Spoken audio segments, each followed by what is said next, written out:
Welcome to this episode of One on One with Mitch Lafon. Joining me this week from the band Twisted Sister is guitarist JJ French. We talk about the Metal Meltdown, a tribute to AJ Pero DVD.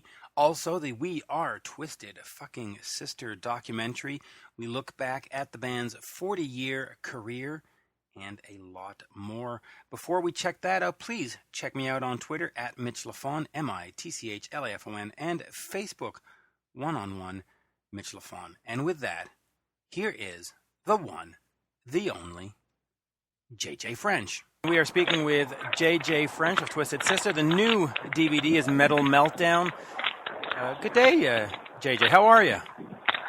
Well, Mitch, how are you? Good. I'm fine. I'm enjoying a day almost as hot as Montreal all last week. Man, it was hot up there. It was really hot. Yeah, you know, Montreal is one of those great places where in the winter it'll be minus 30 Celsius and in the summer it'll be plus 30 Celsius, and there's really no in-between. You either freeze or you melt. Wow. Well, we've now played there twice in 3 years, and both times it was 90 degrees, and both times when I got back to New York City, it was a nice cool 75. Yeah, I know that. Go figure. I know, that's what I find amusing, is that people will come up here for one of the festivals from New York or from Alabama or whatever, and they say, do I need to bring a jacket? Do I need to bring boots? And you're like, no, maybe in December, but not in anyway. Do you want to talk about the Amnesia Rock Fest at all, or shall we get into more interesting things like the Metal Meltdown and, of course, the documentary? Listen, here's how I feel. Twisted Sister's 40-year legacy is very important to me. What happens in a 45-minute blip in time is really not. So I'd rather talk about the totality of the Twisted Sister experience, especially as it related to the Metal Meltdown show. All right, so let's do that. Talk to me about capturing that, because you got the whole sort of 2-hour set in there. You've got Mike Portnoy on drums, I should say. Just talk to me about that event. That was the first show without AJ, correct? Well, first of all, the entire show was dedicated to AJ, and it should have been titled A Concert in Memory of AJ Pero, and it will be relabeled on subsequent packaging. It really kind of upset the band because, frankly, although the band had been contracted to do that concert sometime in February of 2015, AJ's death called into question everything. I mean, everything. Were we going to play the show? Were we going to play any more shows? So we only decided to do it if it was going to be in memory of AJ, which is why we talk about him all the time in the show, which is why the drum solo for Burn in Hell is AJ's drum solo. That was actually broadcast. That's not an edit into the DVD. That was up on the screens. In fact, that solo was played the entire summer last year out of respect to AJ and his legacy to the band. So it was an extremely emotional show.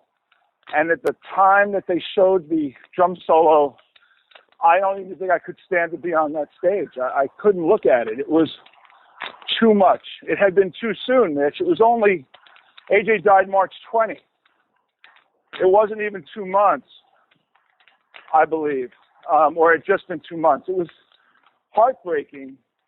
And Portnoy, to his credit, what a pro he is. He just said, whatever you guys need me to do, however way you want me to be. You know, a guy like Portnoy, for him to say, you want to put AJ up there and do a solo and not blink? In other words, that's the way it is. That's an enormous amount of respect, humble reality. It was a very tough night to get through. I think it was a very emotional night, and all the band had to think about was AJ. Talk to me about the decision-making into we're going to do this show, because you were sort of put in a no-win situation. If you do the show, your fans are going to criticize that AJ just passed away and you're doing the show. And if you don't do the show, people are going to say, well, you didn't pay final respects to him. How many band meetings and decisions went into making this happen? one big one. Okay. On the day of AJ's service, the band met at Dee's father-in-law's house on Staten Island and basically said, what are we going to do? Where are we going? How are we proceeding? We took a photo of that meeting, which we kind of put up on the website, of the four of us standing in the woods. I don't know if you saw that picture. But yeah, that picture was us at that meeting trying to figure it out. AJ's, here's the thing too, the band is a partnership. AJ's estate would benefit from the show because that's what we chose to do. Pay them royalties from that DVD, just like the partner would get paid. So it benefited the family. We're trying to figure out ways to benefit the family. He left with let's just say, a lot of loose ends, okay? Not unlike the stories you hear of many of these artists who are dying lately, and people are wondering what their estates are involved with, and there are loose ends, and we wanted to help them. I think it was more like, can we find somebody who can replace him? I mean, I think AJ was as unique to Twisted Sister as Keith Moon was to The Who, John Bonham was to Zeppelin.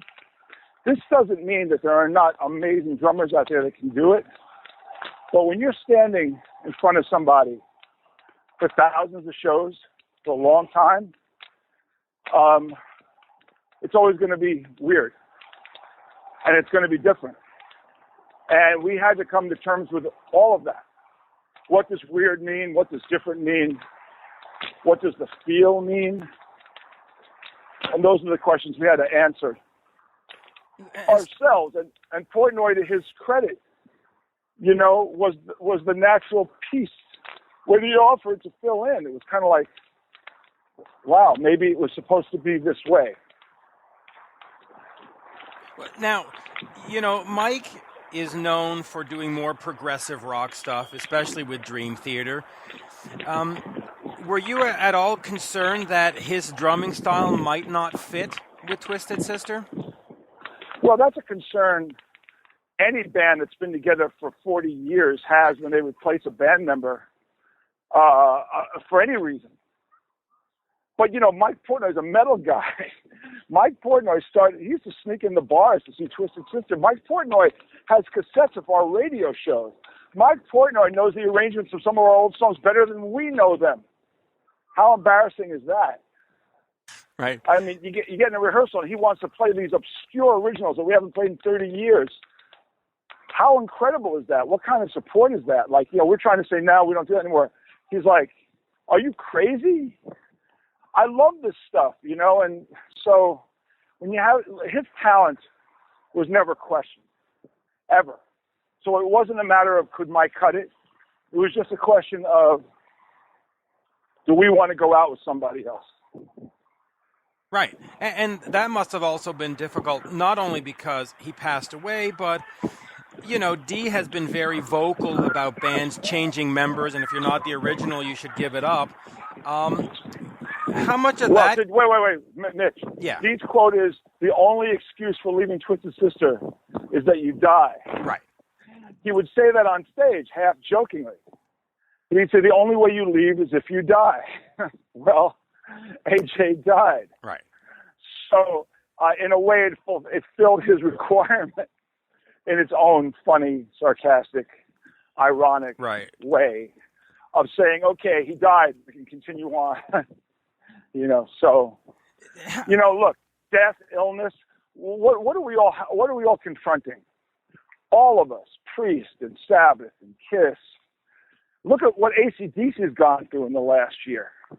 I mean, they go through the Alzheimer's of their guitar player, right? Right. The arrest of their drummer on attempted murder charges. The leaving of their singer due to physical ailments. And a fan base that still demanded to see them. And wow, I don't even know what to say about that. I mean, maybe we underestimate our fan base. I don't know. I hear AC/DC is great. Well, I listen, hear people are happy. People are loving it with Axl Rose, and I got to say, I'm what's the word for it? I'm just real excited to see him there. But let me ask you about AJ, and you're on this sort of farewell tour, the 40 and Fuck It tour. How much of that played into you guys saying, okay, let's do this last run and sort of pay tribute to AJ, and then we'll call it a day? Was that? Well, go ahead. That's a little more complicated. D has not wanted to play for years. I mean, that's not a secret. He said it in a million interviews. He's just, for whatever reason, tired of doing this. I mean, it wasn't until I saw a documentary that I saw how much he hated performing in general. I mean, you saw the documentary. Yep, I did. You saw how he described every night as torturous. I mean, here you got a singer who is an excellent singer and a great performer, and you don't know what kind of a tortured life he has, and you watch the documentary and go, man, I didn't know you were that unhappy. You never told me.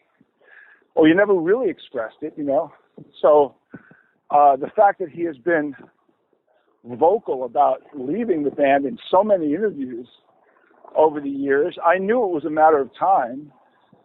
In fact, the day before AJ died, he sent around an email saying, last summer was going to be it. And it wasn't a surprise to the band. The reunion lasted way longer than I thought it was going to last. I thought we were good for 4 years, 5 tops.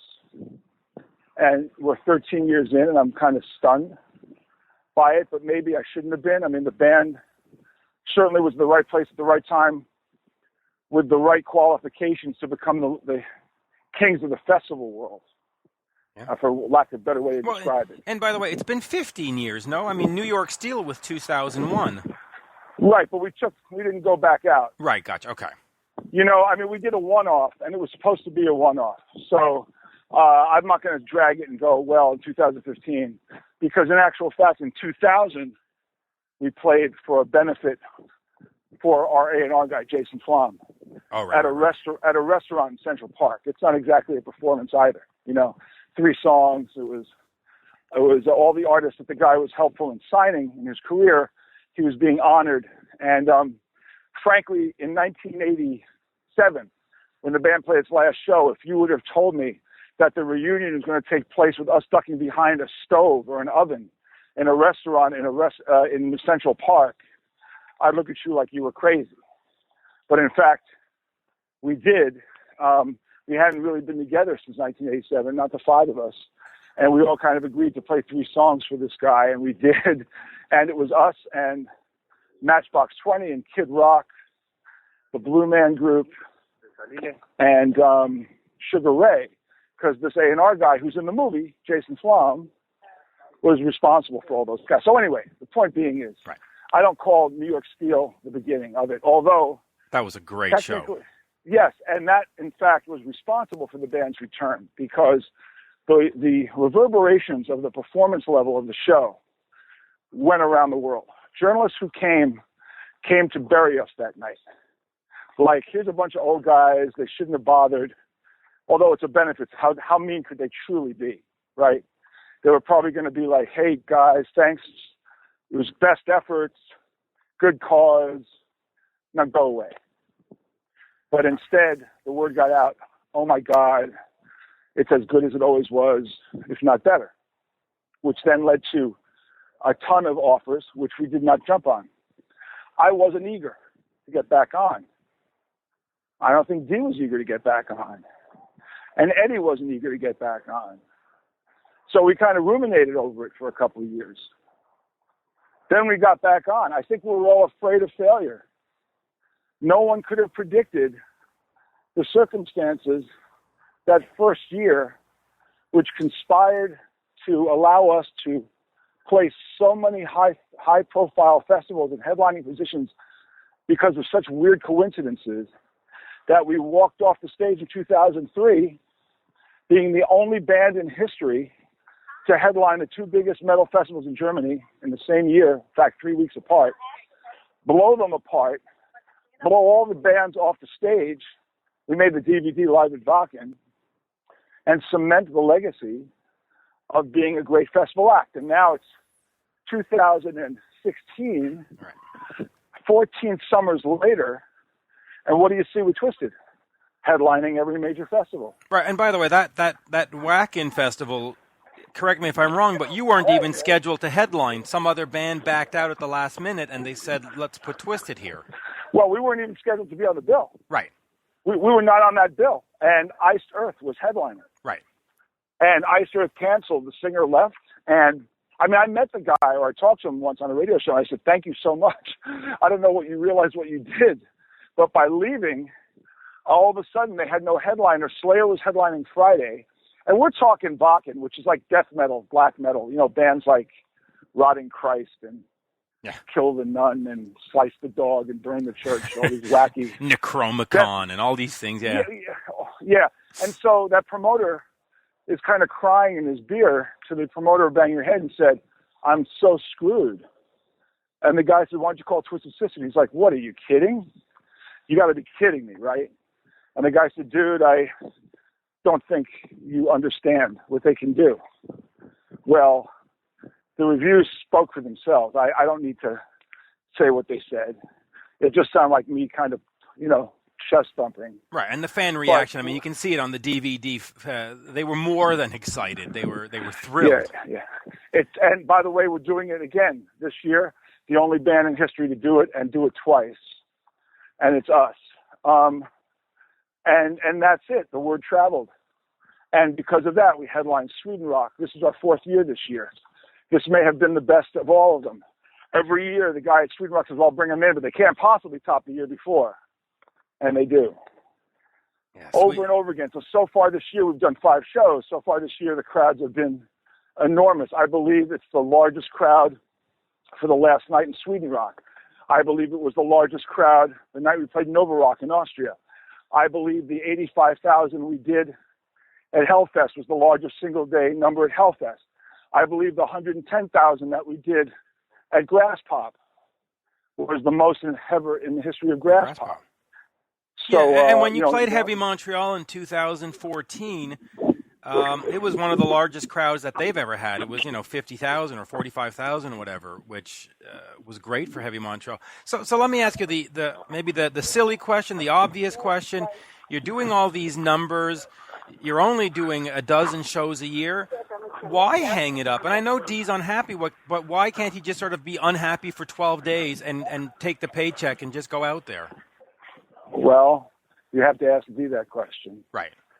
I only know what he says to me and what I read. I'm assuming what I'm reading is correct. He's tired. He is always concerned about... a Skype disconnect mid-sentence during an interview. You got to love that.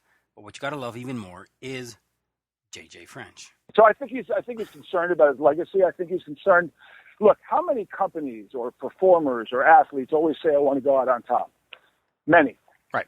So here's the question for you, Mitch. How many artists, and you don't have to name them because it would be embarrassing for you to do, but aren't there many artists who are headliners who you just say to yourself, why the hell are they playing? Why are they even out here? Tons. And there are some that you just look at their set list and stuff and you go, they're just going through the motions. It's been 15 years of the same thing. It's on autopilot at this point. Why are you out there? But you know what? In the same argument, there are fans who just love to see the bands, and good for them, and Well, yeah, because you know what? You're not forcing anybody to do anything, are you? No. It's a free country. If a band wants to go on and play, and you think they suck, or I think they suck, and the promoter wants them to headline and pay them a lot of money, who the hell am I to say no? I don't want to be that guy who goes, they all suck, we kick their ass. All I know is we do what we do. Apparently we do it better than most. We're very proud of it. And if the fans support other bands that aren't rising to that level, that's not my problem, right? Or my concern. Right. It really is. And like, I've been thinking about it a lot because I have said in the press, God, I don't know why they're playing. They suck. I don't know why this is saying this sucks. I'm so over it, man. I'm over it. Life is too freaking short. And maybe they all love what they do, and maybe it's not money. But who cares if it is money? It's not my. I don't need to understand the motivation of somebody else, right? I don't need to. No. And if you're willing to pay for it, fine. And if you suck so bad that your numbers start falling, maybe you'll do something. But it's not my. I'm over it. I'm just over it. So let me ask you this. Everyone's got their reasons. Yeah. D is apparently over it, and he wants to move on. Are you done, though, as a musician? I mean, do you want to continue? Well, that's an interesting question for me. I'm rarely asked it, but I will tell you. I had a really bad heart condition, and you know what that is, Mitch. It's atrial fibrillation. Right. The same thing I have. Right. And in the process of curing me, I performed in AFib for the first 3 years we were back. And it was torture. I wouldn't wish that on anybody. So, in the process of curing me, they burned a certain percentage of my heart muscle. Right. And I know that surgery well. Yeah, so they burned a couple. Yeah, and it's taken some of the energy out, and it's a lot of work to travel, to perform. To me, it's kind of like I would love a break, and so I'm looking forward to it ending. The question really is will it never happen again? That's the loaded question, really. Well, that's the one. So let's say, in 2019, Wacken says to you, and whatever the number is, here's $2 million. Come and play a 90-minute set. I mean, do you automatically go, no, we did the 40 and fuck it? Or do you go, well, that's kind of interesting. Let me call D. Well, I think, first of all, who's alive? Right. I think that's a very germane question. Right. Well, okay. Let's assume that everything is as it is now. The four guys are still there. Mike Portnoy is still interested, and you get the call in 3 years from now, 5 years from now. Well, that answer will be answered 5 years from now. Right. I've lived long enough to say never, because, when we walked away the first time, we walked away for a long time, and we can't obviously walk away for 14 years again.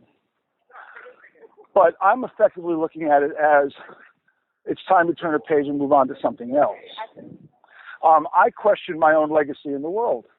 Is J.J. French going to be known as the guy who stands on stage, runs around on stage, sings "We're Not Going to Take It," and plays guitar and may inspire this guy and that guy to play guitar? Is that my legacy? And I don't believe that is. I don't believe at this point in my life that's why I was pushed. Well, I don't even want to make it sound like that cosmic. I will just say I don't believe that that's the final legacy I want to leave on this earth.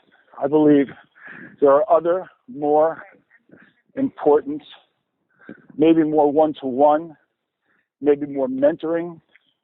I write for Inc. magazine. I love writing for Inc.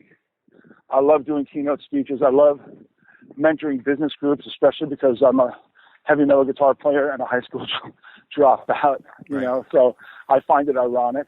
And you also did a lot of charity work for your daughter, because she had an eye condition, right? Yeah, which she still has. Of course. And we raise money for it all the time, and thank you for asking. But I don't know if the totality of what I am is that. And also, and if it's part of it, that's also cool too. But would that be so bad? I mean, would that be so bad? We're Not Going to Take It is iconic. It's not just a song. It is iconic. It's cultural now. It's part of American fabric. Is that such a bad legacy? I mean... Well, you're my manager, Mitch. What are you telling me? You're my manager. What are you saying to me? I'm saying to you, keep going, because it's as American as... the Stars and Stripes and the apple pie. That's not a bad legacy. No, it's not. It's not. But I will say this. You know, Mitch, you know the authenticity of Twisted Sister, the fact that we're as good as we are. Right. Right. I would think it's not unfair to say that we don't put on fake shows, correct? Correct. I agree. Okay. That we put on shows with all our heart and soul, correct? Correct. Right. We never take our audience for granted, correct? Agreed. We never shortchange our fans, correct? Absolutely agreed. I mean, Rockfest shortchanged them, but that's another story. We have ultimate respect to be able to live up to a reputation, correct? Absolutely. Okay. And you've done it perfectly for the last 14 years, and before that.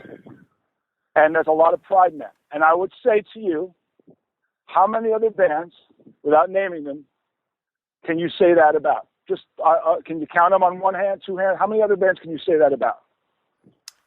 Well, listen, there's not many, but I would certainly say Metallica is very respectful to their fan base. Fine. Okay, so fine. The answer is not zero. Yeah. The answer is 3, 4, whatever. Agreed. Right? Okay, fair enough. And Metallica is certainly one of them. Yep. I mean, never take anything away from them, right? No. Amazing band. So Metallica, Judas Priest, Iron Maiden. Okay. Are very, very, and Twisted Sister, very, very good to their fan bases. Okay, so I think the authenticity of your message and what you stand for is wrapped up in your credibility of how you judge yourself.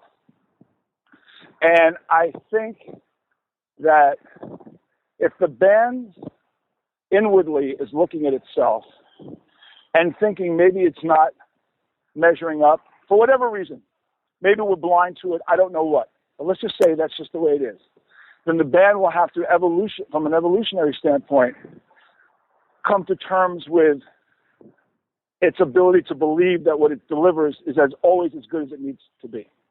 Okay? And that may happen again, but it's certainly heading towards its end today. So if we do play again, it will be to deliver the same level of truth and honesty as we are doing today. And only time is going to tell what that means. And by the way, I realize that when you're a struggling musician and you're hearing J.J. French talk about 9,000 shows and about the grind of playing to 110,000 people and getting paid what we pay, you're saying to yourself, what are you, fucking crazy? I would give my left testicle. I would do anything. I'd crawl through fire and tar, and I would lose. I would do anything, and I get that. So it kind of sounds like I don't understand it. But having said that, anyone's reality is their own reality. So if you look at yourself in the mirror and go, I'm spent, you have to be true to yourself before you can be true to anybody else. Yeah, and when you look at the band's history that is well documented in the We Are Twisted Fucking Sister documentary, you have to wonder, why didn't you quit back then? Because that was the time to walk away from it in the 70s and early 80s when you were playing these nightmarish clubs for nightmarish guarantees with all kinds of nonsense. What kept you going then? I mean, why didn't you just say, man, this is not fucking worth it. I'm going to go to the auto shop and learn how to put on mufflers. I mean, Well, it got almost to that point right. in the movie. I mean, we came close. One of the things I talk about when I do my motivational speaking gigs is what is the passion that you need to draw from when you're not getting paid. Okay? So when you're not getting paid for something you love, it's passion that's making you do it. And then hopefully you'll get paid for it at a certain point. And then hopefully, if the passion lowers, the money makes up for it. Okay? Like there's a rebalancing act going on between the passion it took to get there. So we had let's say our passion was at 11. Right? Right. Nothing would stop us. Right. I would say the passion today is, I'd say it's an 8 or a 9 because professionalism then takes over. Right. Okay? Pride and professionalism takes over with passion. You learn how to do it. You learn what to do. You know your responsibility to deliver it, and you can deliver it with a lot of pride. But the passion of a 25-year-old kid versus, I'd venture to say this: if you took the guys in Priest and Maiden in a room 1-to-1 and go, "Come on, how do you really feel?" They'll go, "Dude, I'm tired, but the money's great, and I still love watching the fans smile." But it's not the same reactions you get when they were 22, Mitch. It's just not going to be. Right. And that applies for everybody. I mean, whether you're an accountant or a baseball player, at some point you just go, it was great, but now I just got to do this. Well, yeah. I mean, if you're on a soap opera for 20 years, you're a working actor. To non-working actors, it's the greatest gig in the world, right? But to a Broadway actor or a soap opera actor, it may not be the greatest gig in the world after a while. It's like you kind of get into a routine, and that may be part of it. I mean, look, the pool of the passion pool, the energy pool, tends to diminish as you get older a little bit. It doesn't mean that when I'm on stage in Belgium at 110,000 people, I'm not standing there going, "Oh my God, I'm 63 years old and I'm playing to 100,000 people and they're screaming my name." Wow, isn't that what I always wanted? And the answer is, yeah, damn right it is. But I also deserved it. And so did the band, right? The band paid its dues. I mean, the band deserves to do whatever the truth is, the band deserves whatever it wants to do. The band paid its dues. And we paid our dues more than Maiden, and more than Metallica, and more than Kiss. We played vastly more shows than these other bands have. And I believe that we have a right to conclude whatever the hell we're going to conclude about our life. And I can say that as truth. I don't believe any of these bands come close to the numbers we have accumulated over the years. In terms of shows played. Now, I know that both of us have to go in a minute, but let me ask you this about the We Are Twisted Fucking Sister documentary. It sort of stops, or in fact, it stops just as the band is launching into that MTV stratosphere and the Stay Hungry album. Is there a part 2 coming? Because it's like, oh, you got the success and whoop, the movie ends. Is there a part 2 coming? Well, in its own weird way, the Metal Meltdown series, again, the tribute to A.J. Pirro, I'm going to underline that. Right. The true tribute to A.J. Pirro, kind of answers that. Those are bookend DVDs, wouldn't you think? Here's all the shows in the beginning, and here's the way we are now. And for those who haven't seen the band in state-of-the-art Technicolor 4K, you can judge for yourself the level of professionalism.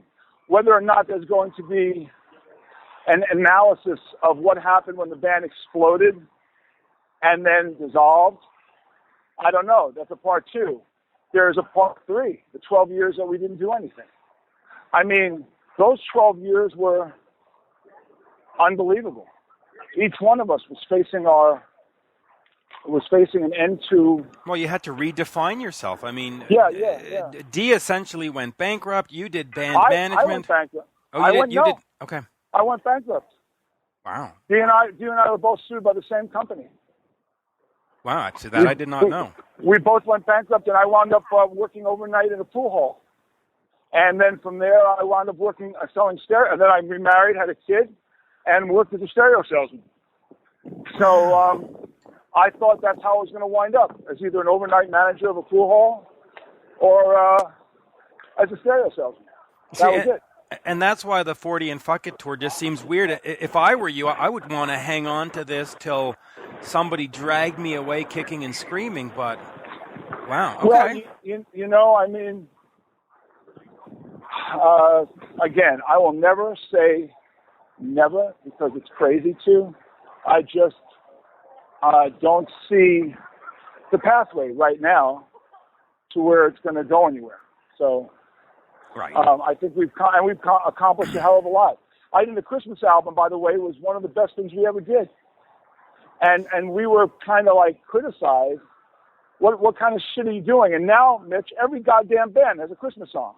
And a Christmas album, yeah, and that actually did change. It's like the first band that did an MTV Unplugged album, everybody did Unplugged, and then the first orchestra album, and you guys led the way on the first Christmas album, which was actually a very cool album, quite frankly. Yeah, it's got amazing reviews. I love the Associated Press said next to Elvis's Christmas album, it's the best Christmas album ever made. I mean, that review is one of the greatest reviews. I have that posted on my wall. All right? That record was done correctly. It was done with a lot of passion. We tried to convert the Christmas show into something bigger. That didn't work, which was unfortunate. It should have worked, and it didn't. It was an amazing Christmas show. The show was just awesome beyond words. It was fun to do. I thought that would have been something that would have been a perennial. Every year we do a Christmas show, and it didn't pan out, and so that's unfortunate. The album sold 250,000 copies, so I'm very, very happy about that. But anyway, having said that, the band, we recorded Stay Hungry, and then we put 9 new songs on the CD. So people say we didn't record new stuff. That's not true. We released 9 songs. We've released multiple DVDs. And we have accomplished something that I never thought we would do, which is headline the world's biggest festivals and be acclaimed for the band that we are. And in Europe, Canada, Mexico, South America, the band's reputation is enormous. In the U.S., for reasons that are inexplicable, the match didn't ignite at the level we thought it would, but that's okay because the effect of the band worldwide. I mean, we've played more festivals in Canada in the reunion than we've played shows in the United States, okay, since the reunion. Yeah, the States is a very odd market. You know, you look at a band, for example, out of the UK, Status Quo. They can do Wembley Stadium. They've had 50 years career.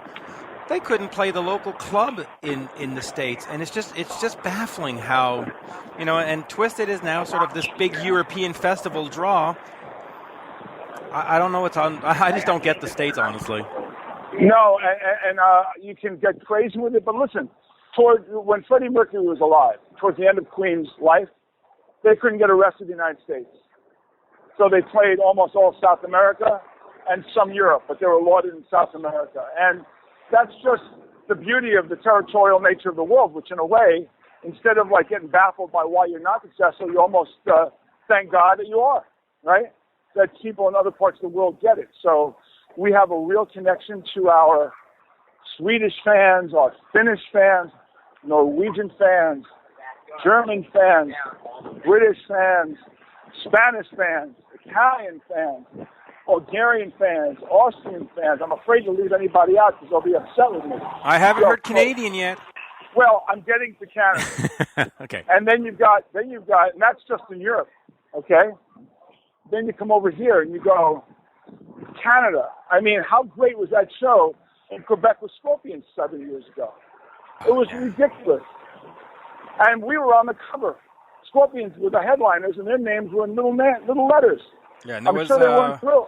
There was, 95,000 people at that show at the Plains of Abraham, the Festival d'été de Quebec. That was unbelievable. Yeah, unbelievable. And I think the cover was a kid dressed like Dee on the newspaper cover. Right. And then all the festivals we've done in Canada, and then South America has been enormous. In Mexico, we're doing a final show in Mexico. It's going to be 80,000 people. It's been great. In America, we did Rocklahoma a couple of times and assorted county fair kind of things. But in general, I think we are the kind of band that gets people to sing like they're at football matches, if you know what I mean. Like the camaraderie, the unison singing. It's very much part of a cultural reaction, which I think in America isn't the same kind of cultural reaction. So whatever. I mean, like I said, I've thought about it, and I don't need to like discover the true reason why.